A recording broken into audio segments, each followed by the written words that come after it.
نبی کریم صلی اللہ علیہ وسلم کی زندگی میں بہت سے ایسے حادثات پیش آئے ہیں جن میں ہمارے اور آپ کے لیے بہت بڑے دروس اور اسباق پائے جاتے ہیں۔ بسا اوقات ایک واقعہ بالکل عادی سا ہوتا ہے، لیکن اگر ہم دیکھیں تو ہمارے لیے جو اس میں علمی، عملی اور تربیتی جو سبق ملتا ہے وہ بڑا اہم ہوا کرتا ہے۔ انہی واقعات سے متعلق میں آج آپ کے سامنے ایک حدیث رکھنا چاہتا ہوں۔ اسے آپ ایک حدیث بھی کہہ سکتے ہیں اور حدیث میں بیان ہونے والا ایک قصہ بھی کہہ سکتے ہیں، لیکن وہ ہمارے اور آپ کے لیے خصوصاً ہمارا اور آپ کا جو معاشرہ چل رہا ہے کہ کتنے لوگوں کے حقوق مارے جاتے ہیں، جبکہ وہ حق ایسا ہے کہ اللہ تبارک و تعالی نے وہ حق واجب کیا ہے، اور اس حق کا تعلق بندوں سے ہے، صرف اللہ تعالیٰ سے نہیں ہے۔ یعنی بندہ جب تک معاف نہیں کرے گا اللہ تعالیٰ بھی اسے معاف نہیں کرے گا۔ اللہ کل حال ایک حدیث مسند احمد میں، سنن ابو داؤد میں، سنن ترمذی میں، سنن ابن ماجہ میں اور بہت سی حدیث کی کتابوں میں حضرت جابر ابن عبداللہ رضی اللہ تعالی عنہما سے مروی ہے۔ حضرت جابر رضی اللہ تعالی عنہ بیان فرماتے ہیں کہ ایک بار ہم لوگ نبی کریم صلی اللہ علیہ وسلم کے ساتھ انصار کے ایک علاقے اسواف نامی ہم وہاں پر گئے۔ آپ صلی اللہ علیہ وسلم کا مقصد کسی انصاری عورت کی زیارت کرنی تھی۔ یہ آپ صلی اللہ علیہ وسلم کا اخلاص تھا، آپ صلی اللہ علیہ وسلم کی تواضع تھی کہ آپ عورت کی بھی زیارت کے لیے بھی جایا کرتے تھے۔ تو وہاں پر آپ صلی اللہ علیہ وسلم جب پہنچے تو حضرت سعد ابن ربیع ایک بڑے مشہور صحابی ہیں، ابھی ان کے بارے میں مختصر سے بتلاؤں گا۔ ان کی بیوہ اپنی دو بیٹیوں کو لے کر کے حاضر ہو جاتی ہے اور کہتی ہے، اے اللہ کے رسول صلی اللہ علیہ وسلم، آپ جانتے ہیں کہ سعد ابن ربیع آپ کے ساتھ غزوہ احد میں شریک تھے اور شہید ہو گئے۔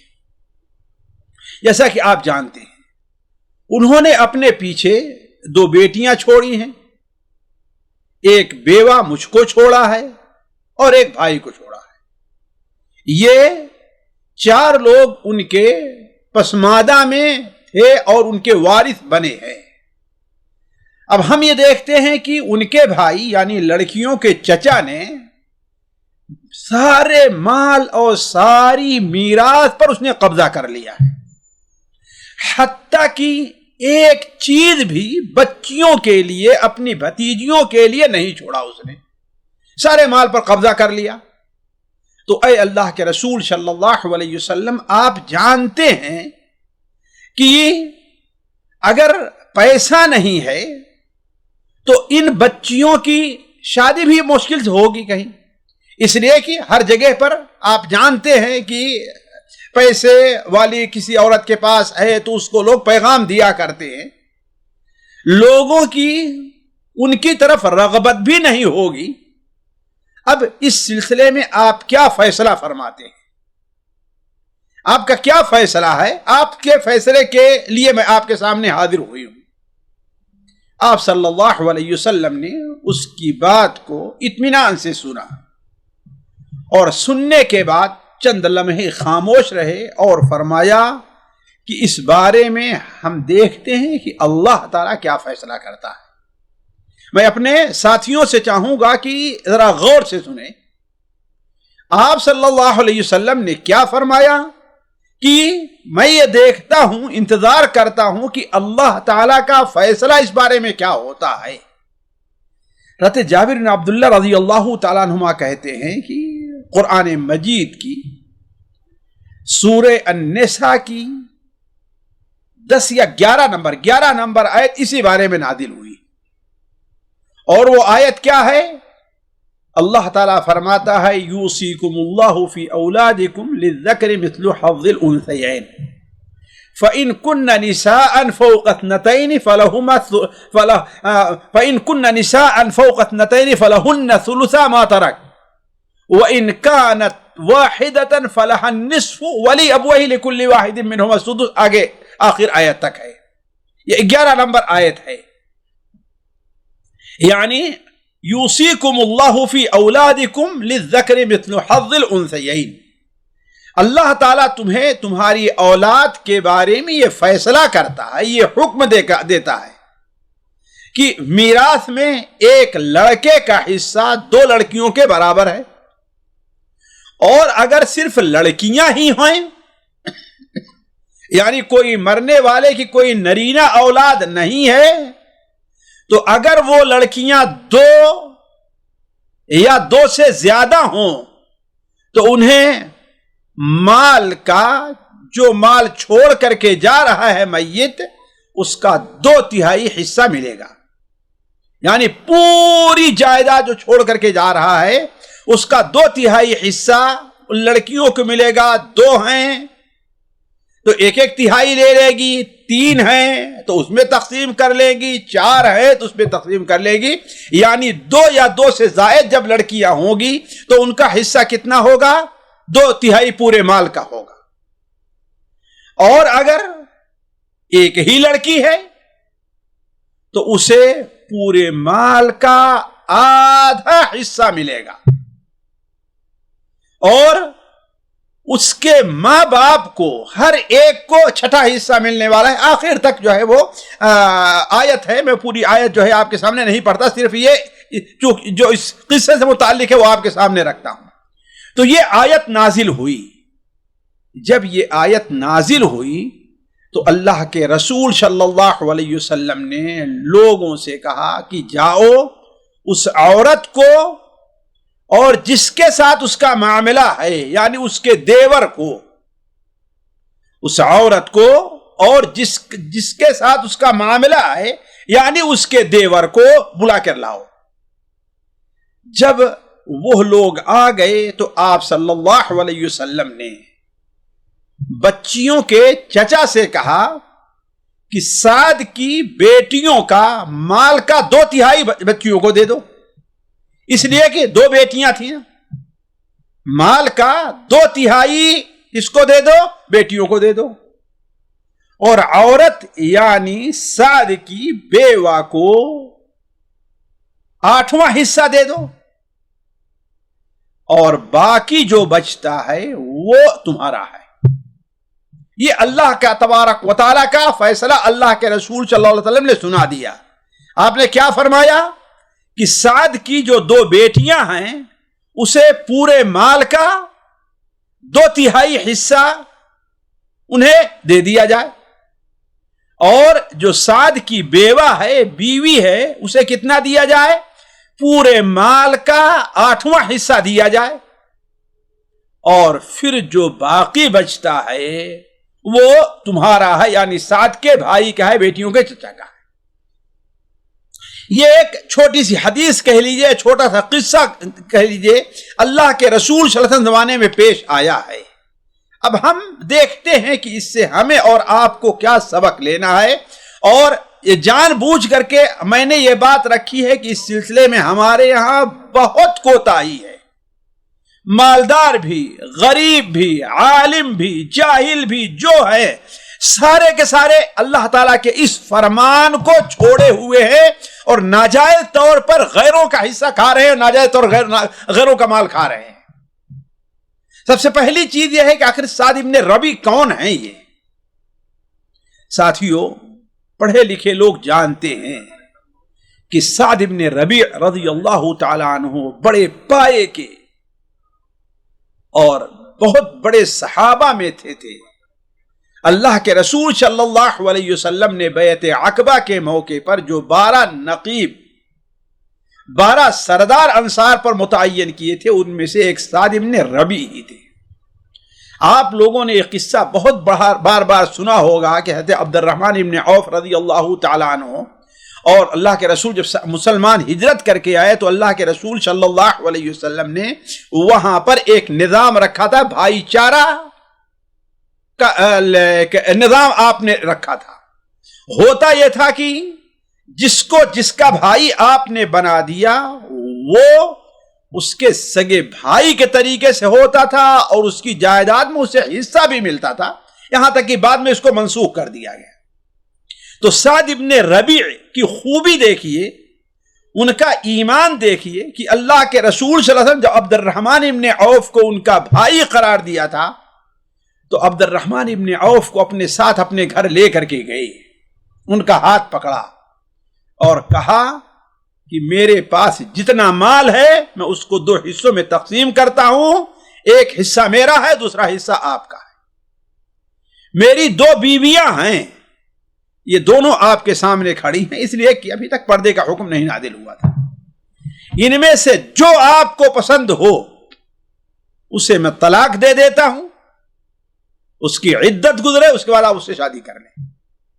لیکن حضرت عبد الرحمن ابن عوف بھی بڑے غیور تھے، اسی لیے اللہ تعالیٰ نے ان کے مال میں بڑی برکت دی تھی۔ انہوں نے کہا کہ بارک اللہ فی اہلک و مالک، اللہ تعالیٰ آپ کے مال میں برکت دے، اللہ تعالیٰ آپ کے اہل میں برکت دے، مجھے یہ دونوں میں سے کچھ بھی نہیں چاہیے، بس مجھے مدینہ میں بازار کہاں لگتی ہے، بازار کا راستہ دکھا دیجئے، میں اپنا انتظام کر لوں گا۔ یہ تھے سعد بن ربیع، سے اندازہ لگائے کہ کس پکے ایمان کے صحابی تھے۔ اور یہی پر نہیں، غزوہ احد میں جب جنگ ختم ہوئی، اللہ کے رسول صلی اللہ علیہ وسلم زخمیوں اور شہداء کے بارے میں معلومات حاصل کرنے لگے تو آپ نے کہا سعد بن ربیع نہیں دکھائی دے رہے، سعد بن ربیع نہیں دکھائی دے رہے، ذرا دیکھ کر کے آؤ، آیا وہ زخمیوں میں ہیں یا شہیدوں میں ہیں، کہاں ہیں؟ لوگ ان کو ڈھونڈتے ڈھونڈتے پہنچے تو وہ ایک جگہ بے ہوش پڑے ہوئے ہیں، زخموں سے چور ہو کر کے، بلکہ بالکل آخری سانسیں آ رہی ہیں۔ لوگوں نے آواز دیا، کوئی آواز جواب نہیں دیا، لیکن جب لوگوں نے یہ کہا کہ اللہ کے رسول صلی اللہ علیہ وسلم آپ کو سلام کہہ رہے ہیں تو انہوں نے آنکھیں کھول دی اور کہا وعلی رسول اللہ وعلیکم السلام۔ پھر اس کے بعد انہوں نے کہا کہ اللہ کے رسول صلی اللہ علیہ وسلم سے کہہ دینا کہ اللہ تعالیٰ آپ کو بہترین بدلہ عطا فرمائے، اور کہا میری قوم سے، میرے خاندان کے لوگوں سے میرا سلام کہنا اور ان سے بتا دینا کہ سعد کہہ رہا ہے کہ اگر تم میں سے کسی آدمی کی آنکھ میں صرف اگر دیکھنے کی طاقت رہ جائے، سارے اس کے قوا مضمحل ہو جائیں، اور اللہ کے رسول صلی اللہ علیہ وسلم کے پیر میں ایک کانٹا بھی چبھ جائے گا تو اللہ تعالیٰ تمہیں معذور نہیں رکھے گا قیامت کی۔ یعنی اللہ کے رسول اس طرح دفاع کرنا، یہ حضرت سعد بن ربیع رضی اللہ تعالی عنہ ہیں۔ یہ انہی کی 2 بیٹیوں کا معاملہ ہے۔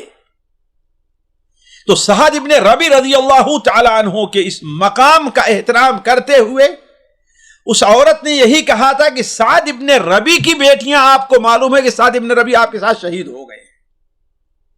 دوسرا فائدہ ساتھیوں، زمانے جاہلیت میں میراث میں عورتوں کا حصہ نہیں ملتا تھا، عورتوں کو حصہ نہیں دیا جاتا تھا،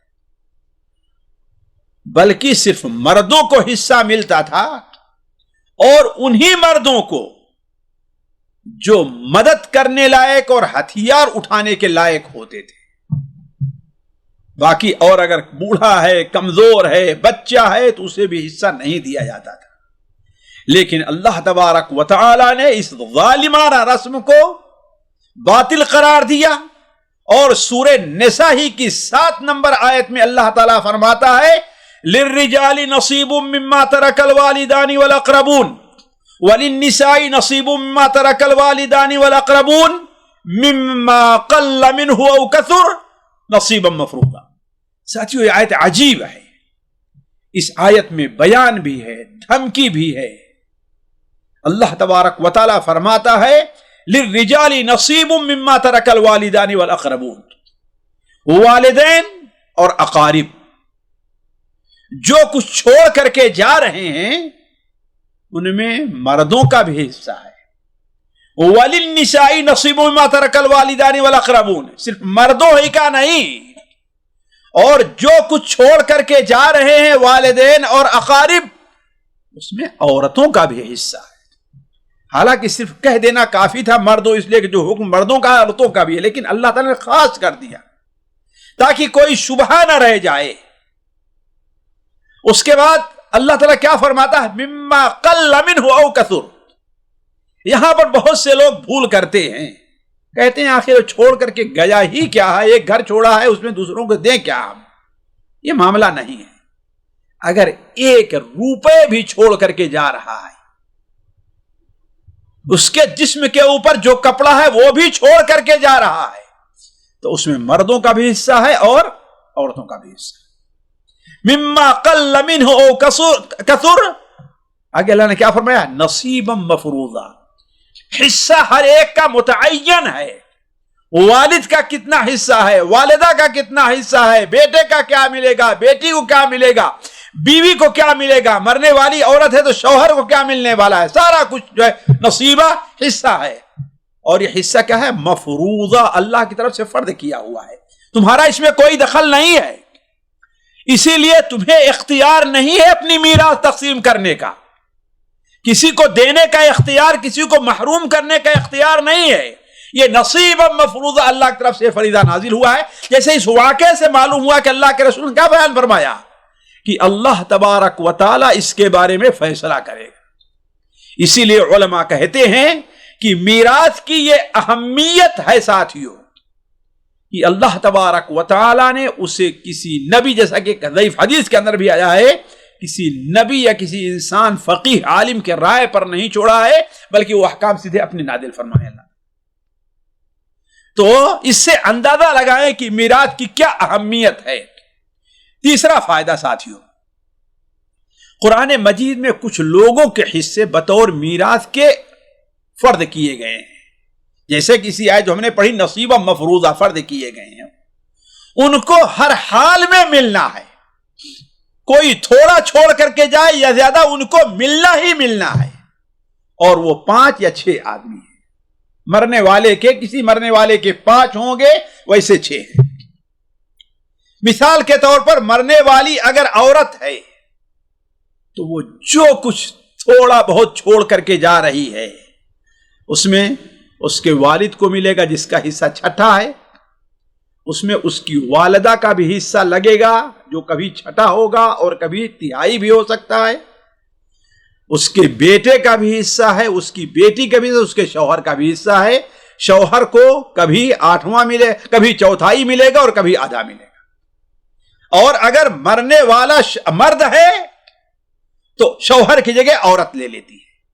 یہ 5 لوگ ہیں، کسی بھی میراث میں ان کا حصہ اللہ تعالیٰ نے سورہ نساء کی 11-12 آیت کے اندر متعین کر دیا ہے۔ دنیا کے کسی عالم کو، کسی مفتی کو، کسی حاکم کو اس میں ذرہ برابر کوئی تبدیلی کرنے کی اجازت نہیں ہے۔ یوصیکم اللہ فی اولادکم للذکر مثل حظ الانثیین، یہ اللہ تعالیٰ کا فیصلہ ہے۔ تو اللہ تبارک و تعالیٰ نے قرآن مجید میں جن کے حصے متعین کیے ہیں انہیں علماء ذوی الفروض کہتے ہیں، یعنی جن کا حصہ متعین فرض کر دیا گیا ہے، ان کا حصہ ہر حال میں مل کر کے رہے گا۔ اور وہ کون ہے؟ ماں ہے، باپ ہے۔ آج ہوتا کیا ہے، کسی انسان کا انتقال ہو گیا، وہ بیوی بچے چھوڑ کر کے جاتا ہے تو سارا کا سارا مال بیوی بچوں کو دے دیا جاتا ہے، والدین کی کوئی فکر نہیں کی جاتی۔ نہیں، والدین کا بھی حصہ ہے، دونوں کا حصہ متعین ہے۔ اسی طریقے سے کسی عورت کا انتقال ہوا، اس کے پاس تھوڑے موڑے جو گہنے رہے، اگر شادی ہوئی تھی، رخصتی نہیں ہوئی تھی، یا رخصتی ہوئی تھی ابھی بچے وغیرہ نہیں تھے، تو اس کے جو زیورات تھے پورے اس کے ماں باپ اس کے اوپر قبضہ کر لیتے ہیں۔ نہیں، یہ اختیار نہیں، شوہر کا بھی اس میں حصہ ہے۔ چوتھا فائدہ ساتھیوں، اگر کسی کے بیٹے بیٹیاں دونوں ہوں تو ہر بیٹے کو 2 اور ہر بیٹی کو 1 حصہ ملے گا۔ ذوی الفروض جو ہے شوہر ماں باپ کو دینے کے بعد پورا مال کس میں تقسیم ہو جائے گا؟ بیٹے اور بیٹیوں میں۔ اگر ماں باپ نہیں، صرف بیٹے اور بیٹیاں ہیں تو سارا مال کس میں تقسیم ہوگا؟ بیٹے اور بیٹیوں میں تقسیم ہوگا. اب کسی کو اس میں ملنے والا نہیں ہے. ہاں، یہاں پر جہاں بڑی غلطی ہوتی ہے ہم سے، اور برابر غلطیاں ہو رہی ہیں، حقوق مارے جا رہے ہیں، پھر بھی کہتے ہیں اللہ ہماری مدد نہیں کرتا. اگر کسی کی صرف بیٹیاں ہوں اور بیٹا نہ ہو، تو اگر ایک بیٹی ہے تو اسے پورا مال نہیں ملے گا جیسے کہ ہمارے یہاں کیا جاتا ہے. نہیں، اسے پورے مال کا آدھا حصہ ملنے والا ہے. ایک سے زائد بیٹیاں ہیں، 2 3 4 جتنی بھی ہوں، تو انہیں پورے مال کا 2/3 2/3 حصہ دیا جائے گا اس کو، اور باقی جو حصہ مال ہوگا وہ عصبہ میں تقسیم ہو جائے گا. عصبہ کون ہے؟ عصبہ کہتے ہیں جو قریبی مرد ہوا کرتا ہے. یعنی مثال کے طور پر اگر باپ موجود ہے تو باپ کو پہلے 6 حصہ دیا جائے گا. اب جو بچے گا بیٹیوں کو دینے کے بعد، بیٹیوں کے دینے کے بعد جو 2/3 دے دیا گیا، جو بچے گا وہ کس کو جائے گا؟ باپ کو جائے گا. اور اگر باپ نہیں ہے تو دیکھا جائے گا کون قریبی ہے اس کا. اب باپ نہیں تو اس کا قریبی بھائی ہوگا، بھائی کو مل جایا کرے گا. ہمارے ہاں کوئی سوچتا ہے دینے کے لیے بھائی کو؟ اگر بھائی نہیں ہے، اس کا چچا زندہ ہے، اس کے بھتیجے ہیں، تو بھتیجوں کی طرف جائے گا یا چچا کی طرف جائے گا؟ اور ہمارے ہاں سارا مال بیٹیوں میں تقسیم کر دیا جاتا ہے، اور بیٹیوں کو بھی نہیں، ایک دماد کو لا کر کے پالا جاتا ہے، اس کو دے دیا جاتا ہے. یہ شریعت کے، اللہ کے احکام کی صراحتاً مخالفت ہے. اسی قصے میں دیکھیے اللہ کے رسول صلی اللہ علیہ وسلم نے کیا فیصلہ فرمایا. اولا تو آپ نے کہا اللہ تعالیٰ فیصلہ فرمائے گا، پھر اللہ کا فیصلہ کیا رہا کہ پورے مال کو گویا کی اس میں سے 2 حصہ بیٹیوں کو دے دیا جائے، 3 حصہ کر کے 2 حصہ بیٹیوں کو دے دیا جائے، اور 1/4 1/8واں حصہ کس کو دے دیا جائے گا؟ بیوی کو، مرنے والی کی بیوی کو دے دیا جائے گا. اور باقی حصہ اللہ کے رسول نے کیا کہا؟ بھائی کے دیتا. چنانچہ یہ جو مال ہوگا وہ 24 حصے ہوں گے.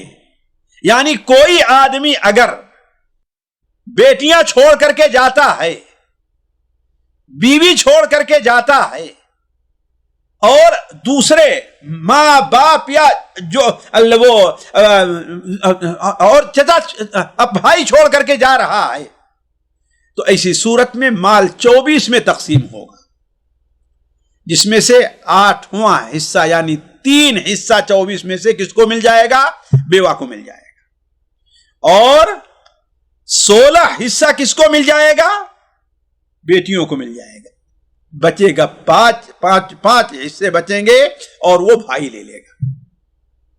دیکھا یہاں بیوی کا بھائی سے کم بن رہا ہے، لیکن یہ شریعت کا فیصلہ ہے، اور شریعت کا فیصلہ حکمت کے اوپر مبنی، اس پر ہمیں ایمان رکھنا چاہیے. 6واں فائدہ ساتھیوں، صحابہ رضوان اللہ علیہم اجمعین کی یہ خوبی تھی کہ کسی بھی معاملے میں رسول اللہ صلی اللہ علیہ وسلم کی طرف رجوع کرتے تھے، اور آپ کی طرف سے جو فیصلہ ہو جاتا اسے بے چون و چرا قبول کر لیتے تھے. آج ہمارے یہاں 50 بہانے اور 50 ہیلے ڈھونڈے جائیں گے. ارے وہ تو وصیت کر کے گیا تھا، ارے بھائی نے کہا بھائی تو زندگی بھر اس سے بولتا ہی نہیں رہا، بولتا ہی نہیں تھا، اس کی کوئی خدمت ہی نہیں کی تھی، خدمت اس کی بلا، یعنی 50 ہیلے ڈھونڈے جاتے ہیں لوگوں کا جو حق بنتا ہے میراث میں اس کو مارنے کے لیے. لیکن صحابہ کرام ایسے نہیں، آپ نے فیصلہ فرما دیا، آمنا و صدقنا. آج لوگ بڑے شوق سے کہیں گے کہ ہم بھی اللہ کے رسول کے فیصلے کو مانتے ہیں. مانتے ہیں تو ٹھیک ہے، مانیے، فیصلہ ایسا کیجیے، اپنی میراث ایسے تقسیم کیجیے جتنی ہماری بات جتنے لوگ سن رہے ہیں وہ غور کریں، انہوں نے اپنی بہنوں کا حصہ دیا ہے یا ان کے باپ نے آپ کی پھوپھیوں کا حصہ دیا ہے؟ ذرا سوچیں. نہیں دیا ہے، اس کا مطلب اللہ کے رسول صلی اللہ علیہ وسلم کے احکام کی مخالفت ہے. 7واں فائدہ ہے، جب کسی مسئلے میں اللہ کی طرف سے کوئی حکم نہیں ہوتا تھا تو اس بارے میں اللہ کے رسول صلی اللہ علیہ وسلم کوئی فیصلہ جلدی نہیں فرماتے تھے. انتظار کرتے تھے کہ اللہ تعالیٰ کا کیا حکم آ رہا ہے۔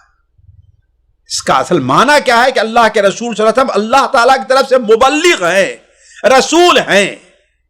اصل شارع کون ہے؟ اللہ تبارک و تعالیٰ ہے، اور اس کے حکم سے رسول جو فیصلہ کرتے ہیں وہ ہوا کرتا ہے۔ اسی میں دیکھیے آپ نے فوراً فیصلہ نہیں فرمایا، آپ نے کہا دیکھتے ہیں اللہ تعالیٰ کیا فیصلہ فرماتا ہے۔ 8واں میراث کی تقسیم کا معاملہ ساتھیوں بڑا اہم ہے۔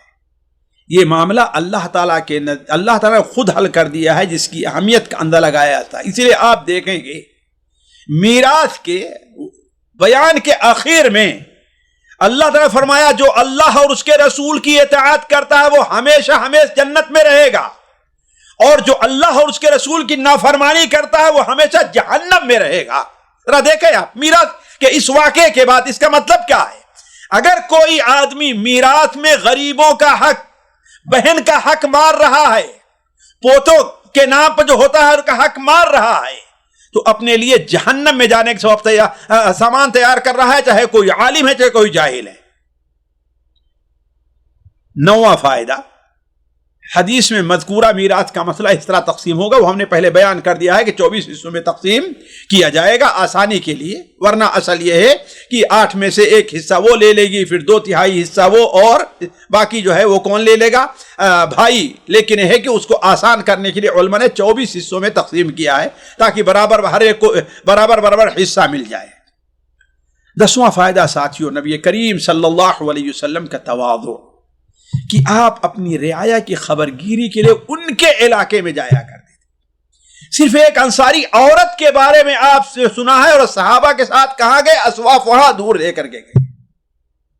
اور آج کر کے حاکموں کے طریقے سے نہیں ہے کہ کوئی بیوہ عورت ہے، ہاں بھائی وزیر اعظم صاحب، وزیر اعلیٰ صاحب تم سے ملنا چاہیں آؤ ان کے آفس میں آؤ۔ آپ صلی اللہ علیہ وسلم کے طریقہ نہیں تھا، آپ صلی اللہ علیہ وسلم خود ان کے یہاں جایا کرتے تھے۔ تو کیسے گئے؟ اور ایک بیوہ عورت، آپ صلی اللہ علیہ وسلم نے اس کی بات کتنی تسلی کے ساتھ سنی۔ آپ سے زیادہ مشغول آدمی دنیا میں کوئی نہیں ہوگا، اس کے باوجود کس کا تسلی سے سنی تھی؟ نبی کریم صلی اللہ علیہ وسلم نے آپ بات اس طریقے۔ ساتھیوں اس حدیث کے اندر اس قسم بڑے فائدے ہیں، لیکن اتنا ہی کافی ہے۔ اللہ تعالیٰ سے دعا ہے کہ اللہ تعالیٰ ہمیں اور آپ کو ان باتوں پر عمل کرنے کی توفیق عطا فرمائے۔ والسلام علیکم ورحمۃ اللہ وبرکاتہ۔ سامعین کرام، ہمارے علمی اور عوامی دروس اور سوال و جواب کی مجلسوں سے آپ خود بھی مستفید ہوں اور اپنے دوست و احباب کے ساتھ بھی شیئر کریں۔ عین ممکن ہے کہ آپ کے شیئر سے کسی کی اصلاح اور آپ کے لیے صدقہ جاریہ بن جائے۔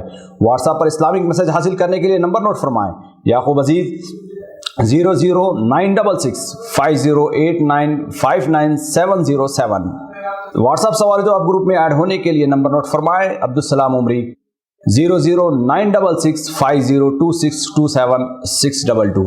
نمبر بھیجتے ہوئے نام اور پتہ ضرور لکھیں۔ اسی طرح ہمارے یوٹیوب چینل اسلامی دعویٰ کو ضرور سبسکرائب کریں تاکہ ہماری ہر نئی اور اہم ویڈیو کی اطلاع آپ کو فوری حاصل ہو جائے۔ تمام دروس، مقالات اور سوال و جواب سیریز کے لیے ہماری مشہور ویب سائٹ www.islamidawah.com کا مشاہدہ کرتے رہیں۔ السلام علیکم ورحمۃ اللہ وبرکاتہ۔